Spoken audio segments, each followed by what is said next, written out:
नमस्कार साथियों, आप सभी का हमारे YouTube चैनल पर हार्दिक स्वागत है। और आज हम आपके लिए टॉपिक लेकर के आए हैं कृदंत प्रत्यय। तो कृदंत प्रत्यय में जो कृत्य प्रक्रिया के सूत्र हैं, हम उनका अध्ययन करेंगे। तो देखिए, फर्स्ट सूत्र क्या दिया हुआ है साथियों। जो कृदंत में इम्पोर्टेंट सूत्र हैं, हम सिर्फ उन्हीं की व्याख्या करेंगे जिनसे प्रश्न मैक्सिमम आते ही हैं। वैसे अगर आपको पूर्ण कृदंत प्रत्यय करने हैं तो आप उनके लिए लघु सिद्धांत कौमुदी का अध्ययन करें, ताकि क्योंकि उसमें सूत्र की व्याख्या और उदाहरण दिए हुए हैं। और हम इसमें ऐसा अध्ययन कर रहे हैं जो परीक्षा की दृष्टि से आता है, और उन्हीं प्रश्नों की हम व्याख्या भी करते हैं। तो देखिए, फर्स्ट क्या दिया हुआ है। फर्स्ट सूत्र दिया है कृत्यः। कृत्यः ये क्या करता है, यह कृत्य संज्ञा करता है। ये सूत्र क्या करता है, कृत्य संज्ञा का सूत्र है ये। और ये अणुल और त्रिच प्रत्यय की कृत्य संज्ञा करता है। इसके पश्चात एक सूत्र आता है कर्तरीकृत। कर्तरीकृत क्या करता है, कृत विधि सूत्र है। ठीक है, वो मतलब कि कृत विधि सूत्र की जो कृत प्रत्यय होता है उसका कर्ता अर्थ में, किसमें, कर्ता अर्थ में होना चाहिए। उसमें उनकी क्या होगी, कृत्या से कृत संज्ञा होगी, और कर्तरीकृत से वो कृत विधि सूत्र होगा। नेक्स्ट क्या सूत्र आता है, नेक्स्ट आता है एक सूत्र था कि तयोरेव। तयोरेव कृत्य कत खल अर्थः। क्या आएगा, खल अर्थः, ये सूत्र होता है। इसमें क्या है कि तयोरेव, तयोरेव मतलब कि जो वो दोनों कृत्य और कत, कृत्य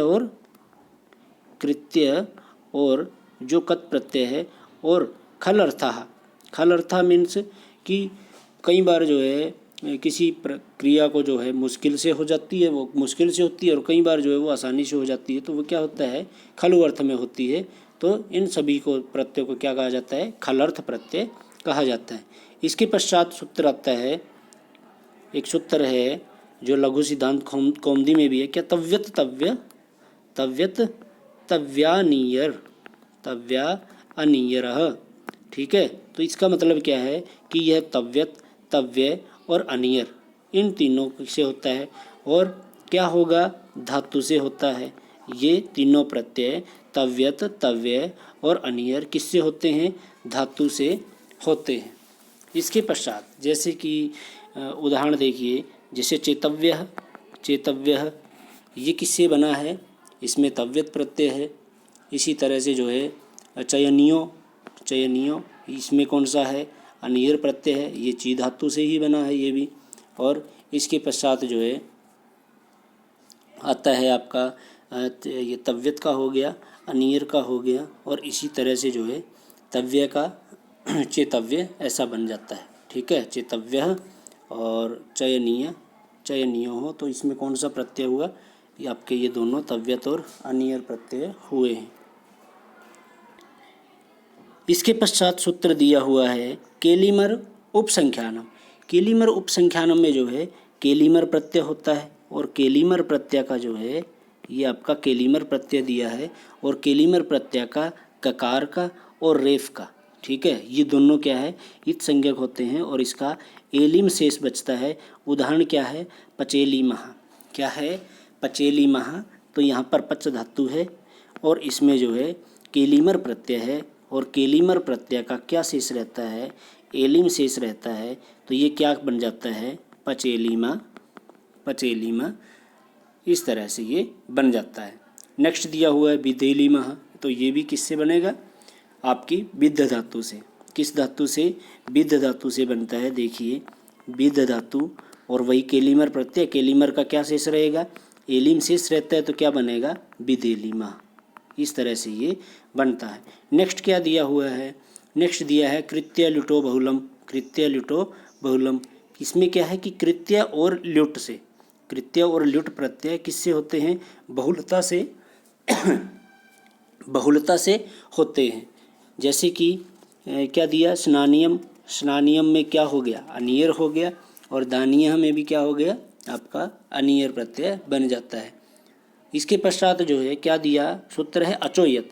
अचोयत से यत प्रत्यय होता है। अचोयत से यत प्रत्यय होता है। जैसे कि चेयम।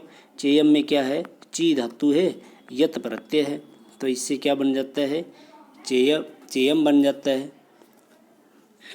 इसके पश्चात जो है इदयति, एक सूत्र आता है, कौन सा, इदयति, ये दिया हुआ है यहीं पर। इदयति में क्या है कि आकार के स्थान पर इकार हो जाता है। जैसे उदाहरण दिया है देयम।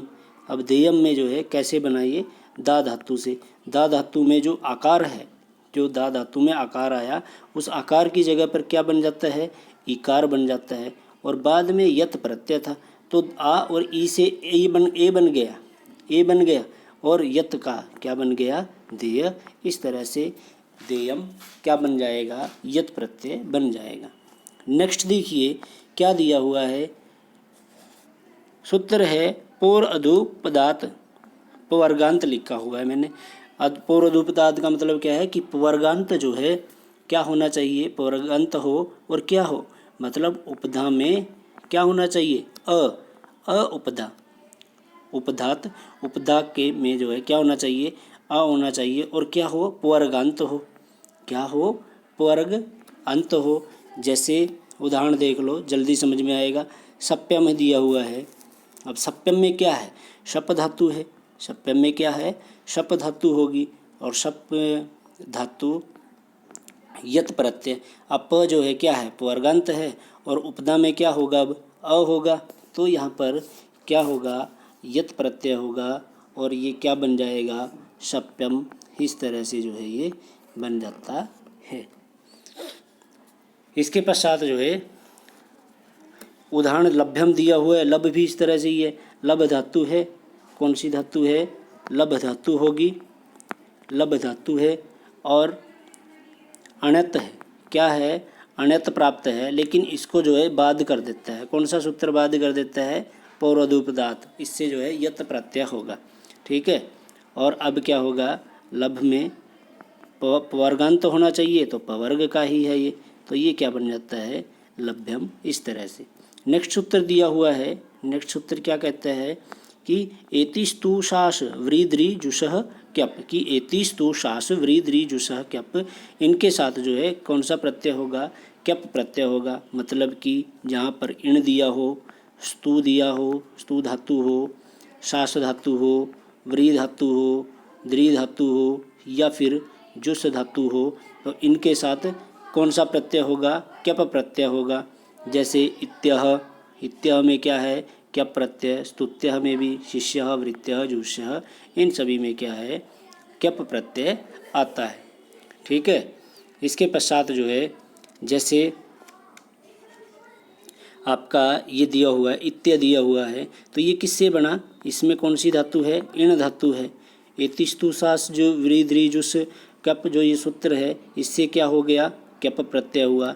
लेकिन इसमें एक सूत्र लगता है, कौन सा, हर्षवस्य पिति, हर्षवस्य पिति कृति तुक, कौन सा, पिति कृति तुक, जिसमें कि तुक का आगम हो जाता है, तुक का आगम हो जाता है और उसका त शेष रह जाता है, तो ये क्या बन जाता है, इत्यह। इस तरह से जो है ये बन जाता है। नेक्स्ट देखिए, नेक्स्ट क्या दिया हुआ है, स्तुत्यः, स्तुत्य में भी वही है, ठीक है। नेक्स्ट जो है आपका सूत्र दिया हुआ है मृजेर विभाषा। मृजेर विभाषा में क्या है, क्यप प्रत्यय होता है। कौन सा प्रत्यय होगा, क्यप प्रत्यय होगा। वो कैसे होता है, मतलब कि मृज धातु दी हुई है, मृज धातु से क्यप प्रत्यय होगा और वो किससे होगा, विकल्प से होगा। विभाषा, विभाषा मीन्स विकल्प से होगा। जैसे कि मृज्यः, अब धातु कौन सी है, मृज धातु है, वैसे कौन सा होना चाहिए था, जो ये प्रकृत सूत्र है मृजेर विभाषा, इससे तो क्यप प्रत्यय हुआ, ठीक है। लेकिन यहाँ पर जो है कित होने से जो है गुण होना था, लेकिन उसका निषेध हो गया और ये क्या बन गया, मृज्यः, ऐसा ये बन जाता है। नेक्स्ट क्या है, री हलोर ण्यत, क्या है, री हलोर ण्यत। ये सूत्र क्या करता है, इसमें अण्यत होता है। कौन सा प्रत्यय होगा, अण्यत होगा। और वो अण्यत जो है किस तरह से होगा, इसमें री हलोनत, मतलब कि री वर्णांत, मतलब कि री वर्ण जो है वो अंत में हो और हलंत, इन धातुओं से क्या होगा, अणत प्रत्यय होगा और अणत का जो है य शेष बचता है। क्या शेष बचता है, श य शेष बचता है। और इसमें जो अण और त्य है, अणत था जो ये अणत था, इसमें त और अण इनका क्या हो जाता है, इत संज्ञा हो जाती है। तो देखिए अब क्या होगा, जैसे क्री धातु है, क्री धातु है जो कार्यम बना है उसको सिद्ध करते हैं। क्री धातु है, कौन सा प्रत्यय हो गया, अणत प्रत्यय हो गया। तो त और अण का जो है इत संज्ञा कर दी तो हमने क्या बन गया, ये कृत बन गया। लेकिन ये बनाना क्या था हमें, कार्यम। तो इसमें एक सूत्र लगता है, वो सूत्र क्या है, अचो अणिति। क्या आएगा, अचो अणिति। इस सूत्र से क्या होगा, इस सूत्र से जो रिकार दिया हुआ है उसको वृद्धि हो जाती है और वो क्या बन जाएगा, कार। और जो आपका अणत था उसका क्या बन जाता है, ये कार्यम। इस तरह से ये तो आपका सिद्ध होता है। ठीक है, तो कार्यम इसी तरह से और हार्यम भी और धार्यम भी। तो ये था आज का छोटा सा वीडियो। ये आपको वीडियो कैसा लगा, और वीडियो को ज़्यादा से ज़्यादा शेयर और कमेंट कीजिएगा। और ये व्याकरण के टॉपिक हैं दोस्तों, इनको जो है आप जितना बार बार देखोगे उतना आपकी जल्दी समझ में आएगा। और अगर आप इन सूत्रों की गहराई में जाने की कोशिश करोगे तो आपके ये अच्छी तरह से याद नहीं होंगे। तो आप इनको परीक्षा की दृष्टि से लर्न कीजिए, क्योंकि परीक्षा में जो है सूत्र और सूत्र क्या करता है और उसका क्या उदाहरण है, सिर्फ इतना सा पूछा जाता है। तो आप उसकी प्रिपरेशन कीजिए। अगर आप इसको बिल्कुल डिटेल से करने लग जाओगे तो आपका व्याकरण ही आपसे नहीं होगा कंप्लीट, और बाकी का तो सिलेबस अलग है ही। तो ये था आज का वीडियो साथियों, धन्यवाद।